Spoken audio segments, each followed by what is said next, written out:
கிறிஸ்துவுக்குள் மிகவும் அன்பானவர்களே, தினமொரு தூதன் மொழியாக உங்களை சந்தித்து இயேசு கிறிஸ்துவின் நாமத்தினால மீண்டுமாய் நான் வாழ்த்துகிறேன்.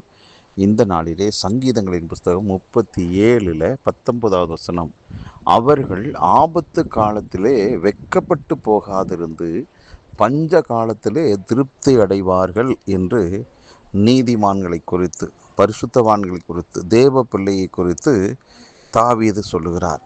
அருமையானவர்களே, தாவீது அப்படிப்பட்டவன் தான், தேவனுடைய பிள்ளை, நீதிமான். அந்த மனுஷன் சொல்கிறாரு, என் வாழ்க்கையில் எத்தனையோ விதங்களில் எனக்கு நெருக்கடிகளும் போராட்டங்களும் பிரச்சனைகளும் ஆபத்துகளும் கேடும் நாசமோசங்களும் எனக்கு எதிராக வந்தது. ஆனால் ஒன்றிலும் நான் வெட்கப்பட்டு போகும்படியாக கர்த்தர் என்னை அனுமதிக்கலை, என்னை விடலை. அருமையானவர்களே, அவன் பெரிய ராஜா தான். சாதாரண ஆடு மேய்க்கிற காலத்திலேயும் அவனுக்கு பிரச்சனை வந்துச்சு. அரசனாக இருந்தபோதும் அவனுக்கு பிரச்சனை வந்துச்சு. ஒவ்வொரு வயசுக்கு ஏற்ற பிரச்சனைகள் அவனுக்கு வந்துச்சு. ஆனால் ஒன்றிலும் அவன் தோற்று போகவே இல்லை.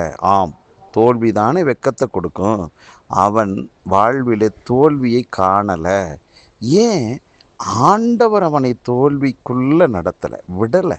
அவனை காப்பாற்றினார், கைப்பிடிச்சு தூக்கினார்.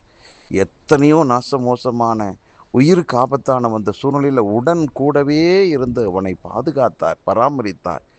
அன்பானவர்களே, அவன் ஒரு இடத்திலும் கூட வெட்கப்பட்டு போகலை.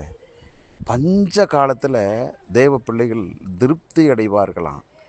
உலகத்துக்கு பஞ்சம் வரும், ஆனால் உனக்கு, தேவ பிள்ளையாகிய உங்களுக்கு என்ன உண்டாகும்? திருப்தி தான் உண்டாகும். நம்புங்கள். உலக பொருளாதாரத்தை வைத்து நீங்கள் வாழ்வதில்லை, பரலோகத்தின் ஆசீர்வாதத்தை வைத்து நீங்கள் வாழ்ந்து வருகிறீர்கள். அதையும் நம்புங்க. எதுக்கெடுத்தாலும் உலகமும் உலகத்தின் சூழ்நிலைகளும் என்னை பாதிக்காது. உன்னதமான தேவன் என்னோடு கூடவே இருந்து என்னை வழிநடத்துவார். என்னை அப்படி தூக்கி விடுவார், என்னை உயர்த்துவார் என்று அவர் மேல் வச்சிருக்கிற நம்பிக்கை, விசுவாசத்தில் வாழுங்க.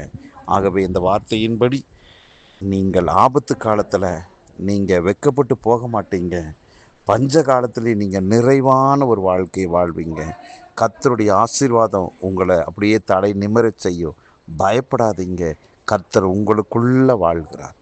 நல்ல பிதாவே, இந்த நல்ல வேலைக்காக நன்றி. எங்கள் வாழ்விலே நீர் வைத்திருக்கிற அன்பை குறித்து நாங்கள் பார்க்கிறோம். தாவீது, ஆண்டவரே, உங்கள் அன்பை ருசித்து இந்த அருமையான பாடலை எழுதினார். அதே போல் எங்கள் வாழ்விலும் கர்த்தர் நீர் நல்லவராக இருக்கிறீர். ஆகவே நாங்கள் ஆபத்து காலத்திலும் பஞ்ச காலத்திலும் பயப்பட வேண்டிய அவசியம் இல்லை. கர்த்தர் கூடவே இருந்து கேட்டுக்கு தப்பி பஞ்ச காலத்தில் திருப்தியான ஒரு வாழ்க்கையை தருகிறேன். நன்றி. இதை கேட்டுக்கொண்டிருக்கிற எல்லாருடைய வாழ்விலும் இவ்விதமான ஆசீர்வாதம், நன்மை உண்டாவதாக இயேசு கிறிஸ்துவின் நாமத்தில் வாழ்த்தி ஆசீர்வதித்து ஜெபிக்கிற நல்ல பிதாவே, ஆமென், ஆமென்.